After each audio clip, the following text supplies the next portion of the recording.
का घसरले महेश घिसरे? कोण आहेत खोपोलीतले गब्बर आणि बब्बर? आता माझ्या प्रभागात तसं बघितलं तर 70% जो प्रभाग आहे हा सुशिक्षित आहे. 30% प्रभाग हा क्रांतीनगर आहे. तर क्रांतीनगर प्रभाग म्हणजे काय, हा अगदी झोपडपट्टी बोलून चालणार नाही. ते पण एक मतदार म्हणजे नागरिकच आहे.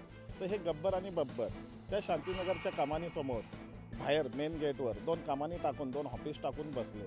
तर ते ऑफिस त्यांनी ह्यांच्यासाठी टाकलेत की यांना रोज बिर्याणी खायला घालायची.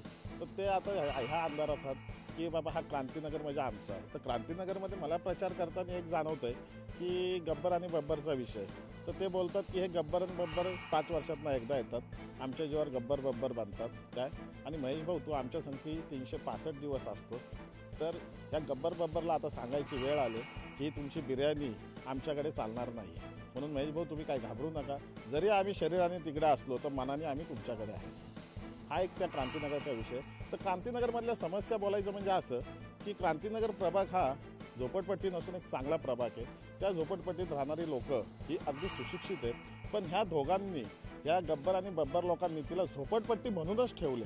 तर ते कारण असं की ही झोपडपट्टी जर राहिली तर हे गब्बर बब्बर मागतील, म्हणून यांनी ही खोपोलीची झोपडपट्टी आहे हिला झोपडपट्टी ठेवली. पण मी बोलतो ही क्रांती आहे आणि क्रांतीनगर यांची ह्या वेळेस होणार आहे. तर त्याचा विषय असा की जर तुम्ही एवढं बोलताय आणि तुम्ही 5-5, 10-10 वर्ष नगरसेवक पदं भोगलीत, तर तुम्ही का नाही त्या जमिनी त्यांच्या नावावर करून दिल्या? का अजून नगरपालिकेच्या नावावर ठेवल्या? तर ती भीती दाखवून लोकांना, ह्या क्रांतीनगरवाल्यांना, हे गब्बर बब्बर आम्ही तुमची घरं पाडू तोडू असं भीती दाखवून तिथं ह्या लोकांचे ते फायदा उचलतात. पण ह्या वेळेस हे काही चालणार नाही आहे.